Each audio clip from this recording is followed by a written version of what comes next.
Hello guys, welcome back. Nasi video sini tricks की video ni कोई tricks से mathematics hai budi angka tang natana GS su tricks ka sina ba ai ko ni sing manu ai la ba politics tricks ka ta ke kasi de ko dingo tricks ta hai le boys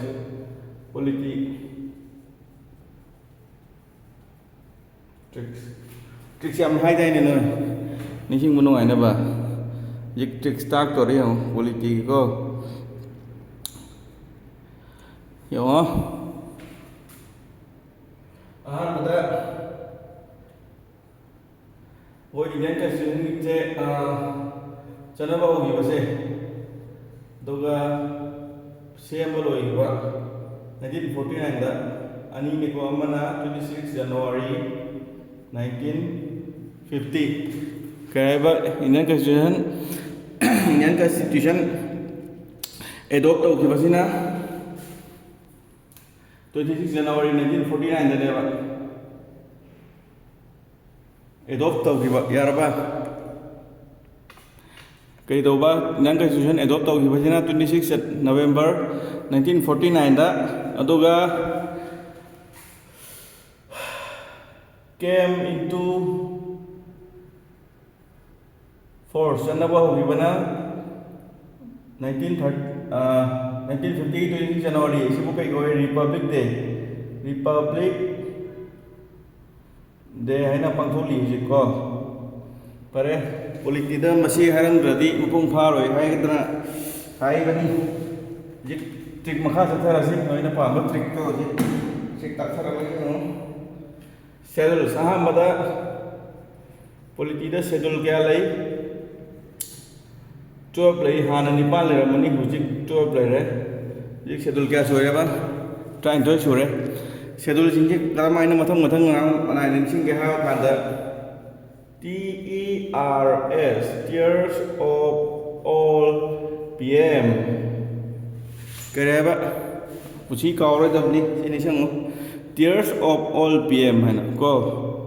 tears of all PM sida T na kai no T na territories India ki territories ki matang na hai ba schedule duni number 1 da number 2 da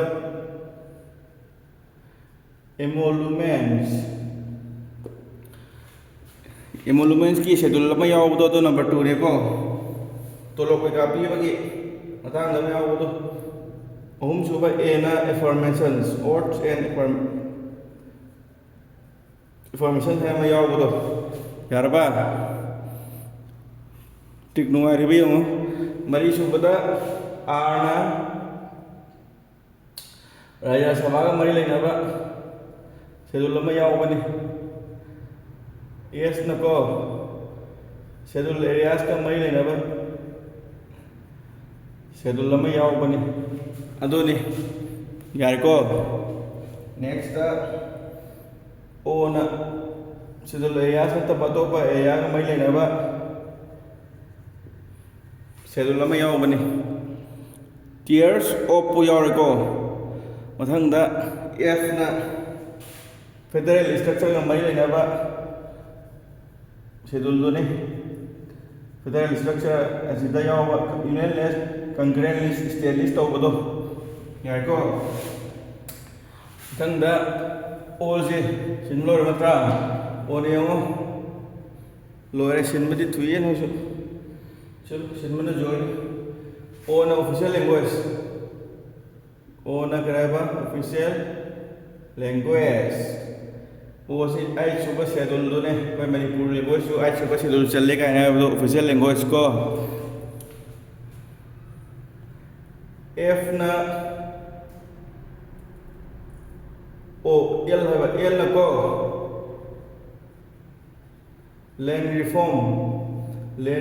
को मई लेना बा schedule दो ने D ना को defection loss defection laws ka mai le na ba schedule ne dina gyan tare ko ꯁꯤ schedule ꯇꯥꯛꯀꯥꯟꯗ explain ꯇꯧꯔꯛꯄꯅꯦ ꯑꯗꯨꯝ ꯁꯤꯒꯤ ꯌꯦꯡꯉꯣ ꯄꯤꯅ ꯀꯔꯤꯅꯣ ꯄꯤꯅ ꯄꯟꯆꯥꯌꯠꯀ ꯃꯔꯤ ꯂꯩꯅꯕ ꯁꯦꯗꯨꯜꯗꯨꯅꯤ ꯑꯦꯝꯅ ꯀꯔꯤꯅꯣ ꯍꯥꯏꯕ ꯃꯇꯝꯗ ꯃ꯭ꯌꯨꯅꯤꯁꯤꯄꯥꯂꯤꯇꯤꯁꯀ ꯃꯔꯤ ꯂꯩꯅꯕ ꯁꯦꯗꯨꯜ ꯌꯦꯡꯉꯣ ꯑꯗꯨꯗꯤ ꯇꯤꯌꯔꯁ ꯑꯣꯐ ꯑꯣꯜ ꯄꯤ ꯑꯦꯝꯁꯤꯗ ꯁꯦꯗꯨꯜ 23 ꯅꯤꯡꯁꯤꯡꯕ ꯌꯥꯔꯗꯤ ꯂꯥꯏꯔꯦꯅ ꯀꯣ ꯀꯩ ꯍꯥꯏꯕ ꯇꯤꯌꯔꯁ ꯑꯣꯐ ꯑꯣꯜ ꯄꯤ ꯑꯦꯝꯗ ꯁꯦꯗꯨꯜ 23 ꯅꯤꯡꯁꯤꯡꯕ ꯌꯥꯔꯦ ꯍꯧꯖꯤꯛ ꯌꯥꯔꯦꯀꯣ